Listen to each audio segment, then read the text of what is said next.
اسلام میں جب 4 شادیوں کی اجازت ہے تو حضرت فاطمہ الزہرا رضی اللہ تعالیٰ عنہا کی زندگی میں جب حضرت امام علی کی دوسری شادی ہونے لگی تو رسول اللہ صلی اللہ علیہ وآلہ وسلم نے شادی کو کیوں روک دیا؟ کیا واقعی حضرت علی دوسری شادی کرنا چاہتے تھے یا ان کے لیے کوئی چال چلی گئی تھی؟ ابو جہل کی بیٹی کے خانوادہ اہل بیت میں آ جانے سے اگر کوئی خطرہ تھا تو کیا حضرت ام حبیبہ بنت ابو سفیان کے حرم رسالت میں داخل ہونے سے وہی خطرہ نہ تھا؟ کیوں حضور صلی اللہ علیہ وآلہ وسلم نے حضرت علی کو جویریہ بنت ابو جہل سے نکاح کرنے سے روکا اور خود حضرت ام حبیبہ بنت ابو سفیان سے شادی کی؟ ویڈیو کو مکمل دیکھے بنا آپ اس بارے میں کوئی بھی حتمی فیصلہ نہیں کر پائیں گے۔ آج کا واقعہ حضرت امام زین العابدین حضرت علی بن امام حسین اور ابو علیکہ کی روایت سے پیش کیا جا رہا ہے، جسے انہوں نے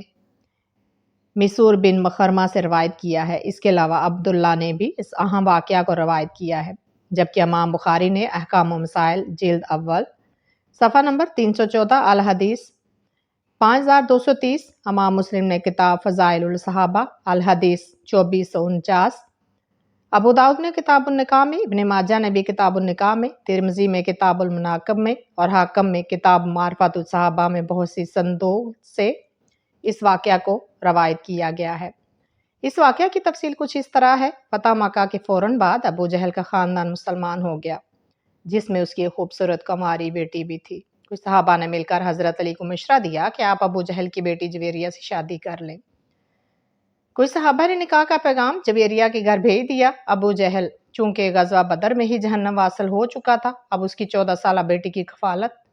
ابو جہل کے 2 بھائیوں حارث بن ہشام اور سلم بن ہشام کے سپرد تھی۔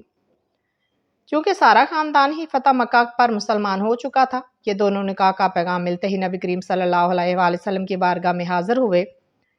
دوسری طرف حضرت فاطمہ الزہرا بھی حضرت علی کے دوسرے نکاح کی باتیں صحابیات سے سن چکی تھی اور حضور سے پہلے اس کا ذکر کر چکی تھی۔ یہاں پر بات بیان کرنا ضروری ہے کہ یہ حضرت علی کی خواہش نہ تھی، بلکہ کچھ صحابہ نے مشورہ دیا اور پھر بات پھیل گئی، یہاں تک کہ ابو جہل کے دونوں بھائی حارث بن ہشام اور سلم بن ہشام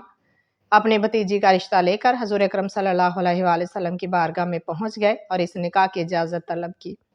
جس پر حضور صلی اللہ علیہ وآلہ وسلم نے فرمایا، ہشام بن مغیرہ جو کہ ابو جہل کا باپ تھا، اس کی اولاد حارث بن ہشام اور سلم بن ہشام نے اپنے بھائی ابو جہل کی بیٹی کا نکاح علی بن ابی طالب سے کرنے کی مجھ سے اجازت مانگی ہے، لیکن میں انہیں ہرگز اجازت نہیں دوں گا۔ یقیناً میں اس کی اجازت نہیں دوں گا، ہرگز میں اس کی اجازت نہیں دوں گا۔ البتہ اگر علی بن ابن طالب میری بیٹی کو طلاق دے کر اس کی بیٹی سے نکاح کرنا چاہیں تو میں اس میں رکاوٹ نہیں بنوں گا، کیونکہ فاطمہ میری جگر کا ایک ٹکڑا ہے، جو اس کو برا لگے وہ مجھ کو بھی برا لگتا ہے، اور جس چیز سے اسے تکلیف پہنچتی ہے اس سے مجھے بھی تکلیف پہنچتی ہے۔ اس کے بعد حضور صلی اللہ علیہ وآلہ وسلم نے فرمایا، میں حلال کو حرام اور حرام کو حلال نہیں کرتا، مگر خدا کی قسم اللہ کے رسول کی بیٹی اور اللہ کے رسول کے دشمن کی بیٹی ایک جگہ جمع نہیں ہو سکتی۔ اس واقعہ پر کوئی شبہ نہیں کر سکتا کہ رسول اللہ صلی اللہ علیہ وآلہ وسلم نے خود بھی شادیاں کی تھیں اور پھر حضرت علی کو دوسری شادی سے کیوں روکا، کیوں اپنی بیٹی کے حق میں سوکن کو پسند نہ کیا۔ اب دیکھیے رسول اللہ کے معاملے میں کیا پیچیدگی واقع ہوتی ہے۔ شریعتاً آپ کی بیٹی پر بھی سوکن لانا آپ کے داماد کے لیے حلال تھا، اسی وجہ سے حضور نے بھی یہ فرمایا کہ ان کے لیے یہ فعل حرام ہے، بلکہ آپ نے خود تصریح فرمائی کہ میں حلال کو حرام نہیں کرتا۔ لیکن یہاں حضور کی ایک ہی شخصیت میں 2 مختلف حیثیتیں جمع تھیں۔ ایک حیثیت میں آپ انسان تھے اور فطرتاً یہ ممکن نہ تھا کہ آپ کی صاحبزادی کے گھر میں سوکن آنے سے تلخی پیدا ہو، اس کا تھوڑا بہت اثر آپ کی طبیعت پر نہ پڑے۔ دوسری حیثیت میں آپ اللہ کے رسول تھے اور رسول کی حیثیت سے آپ کا مقام یہ تھا کہ آپ کے ساتھ کسی کے تعلقات خراب نہ ہو جائیں، اور کوئی شخص آپ کے لیے موجب اذیت بن جائے تو اس کے دین و ایمان کی بھی خیر نہ ہوگی۔ اسی وجہ سے حضور نے حضرت علی کو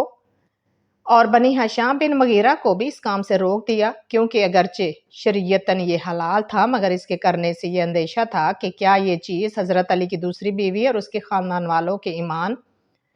اور ان کی عاقبت کو خطرے میں ڈال دے گی۔ ایک اور اہم بات یہ ہے کہ ابو جہل اور اس کا خاندان حضور صلی اللہ علیہ وآلہ وسلم کے بہت بڑے دشمن رہ چکے تھے۔ اب فتح مکہ کے بعد نئے نئے مسلمان ہوئے تھے۔ اگرچہ یہ لوگ اسلام قبول کر چکے تھے، لیکن یہ تحقیق ہونا بھی باقی تھی کہ یہ اسلام کا قبول کرنا پورے اخلاق سے تھا یا کہ صرف شکست کا نتیجہ تھا۔ ان حالات میں ابو جہل کی بیٹی حضور صلی اللہ علیہ وآلہ وسلم کی بیٹی کے گھر سوکن بن کے آ جانا بڑے فتنوں کا سبب بن سکتا تھا۔ اس لیے حضور نے فرمایا کہ میری بیٹی اور میرے دشمن کی بیٹی ایک گھر میں جمع نہیں ہو سکتی۔ نیز آپ نے یہ بھی فرمایا کہ اگر ایسا ہوتا ہے تو بہت سے لوگ فتنوں کا شکار ہو جائیں گے۔ اب لوگ یہ سوال بھی کرتے ہیں کہ ابو جہل کے خاندان سے کہیں زیادہ نبی پاک کا دشمن تو ابو سفیان کا گھرانہ تھا، تو پھر اگر ابو جہل کی بیٹی خانوادہ رسالت میں شامل نہیں ہو سکتی تو پھر حضور صلی اللہ علیہ وآلہ وسلم نے ابو سفیان کی بیٹی حضرت ام حبیبہ سے نکاح کر کے انہیں کیوں ازواج مطہرات میں شامل کیا؟ یاد رہے کہ ابو جہل کی بیٹی اور اس کا سارا خاندان فتح مکہ ہونے پر مسلمان ہوا، جن کا امتحان ابھی باقی تھا، جبکہ ابو سفیان کی بیٹی حضرت ام حبیبہ جن سے حضور صلی اللہ علیہ وآلہ وسلم نے نکاح فرمایا تھا،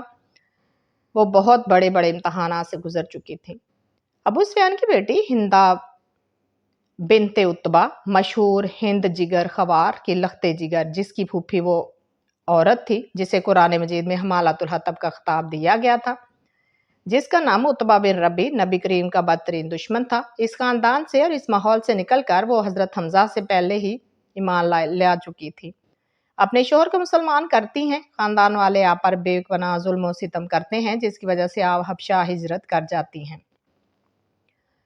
حبشہ جا کر ایک نیا امتحان شروع ہوتا ہے۔ وہاں جا کر شوہر عیسائیت قبول کر لیتا ہے اور حضرت ام حبیبہ دین کی خاطر شوہر سے علیحدگی اختیار کر لیتی ہیں۔ ایک انجان ملک میں آپ تنہا اپنی چھوٹی سی بچی کے ساتھ عزم و استقلال کے ساتھ زندگی گزارنا شروع کر دیتی ہیں۔ تب نبی کریم صلی اللہ علیہ وآلہ وسلم کی نگاہ انتخاب آپ پر پڑتی ہے اور آپ حبش میں ہی ان کو نکاح کا پیغام بھیجتے ہیں۔ غزوہ خیبر کے بعد وہ حبش سے واپس آ کر حرم نبوی میں داخل ہوتی ہیں۔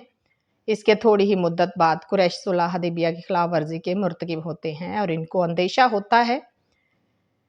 کہ نبی کریم اب مکے پر چڑھائی کر دیں گے۔ اس موقع پر ابو سفیان صلح کی بات چیت کے لیے مدینے آتا ہے اور اس امید پر بیٹی کے ہاں پہنچتا ہے کہ اس کے ذریعہ صلح کی شرائط طے کرنے میں سہولت ہوگی۔ برسوں کی جدائی کے بعد پہلی مرتبہ باپ اپنے بیٹی سے ملنے کا موقع ملتا ہے،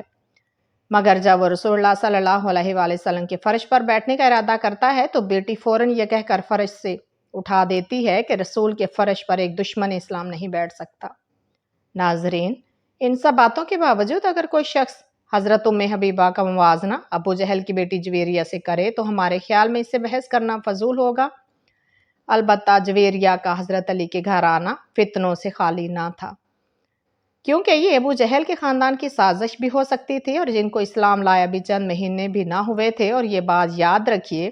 کہ جویریہ کا نکاح حضرت امام علی سے نہ ہونے کا سبب یہ سب سے بڑا یہی تھا کہ حضور صلی اللہ علیہ وآلہ وسلم نے فرمایا، میری بیٹی اور میرے دشمن کی بیٹی ایک گھر میں جمع نہیں ہو سکتی۔ اس نکاح کے نہ ہونے کی دوسری بڑی وجہ یہ تھی کہ حضرت علی خود نہ چاہتے تھے، بلکہ یہ تو کچھ صحابہ کے مشورے تھے، جن کی وجہ سے ایسی باتیں پھیل گئیں کہ جویریہ کے چچا حضور صلی اللہ علیہ وآلہ وسلم کے پاس حضرت علی کے رشتے کے لیے پہنچ گئے۔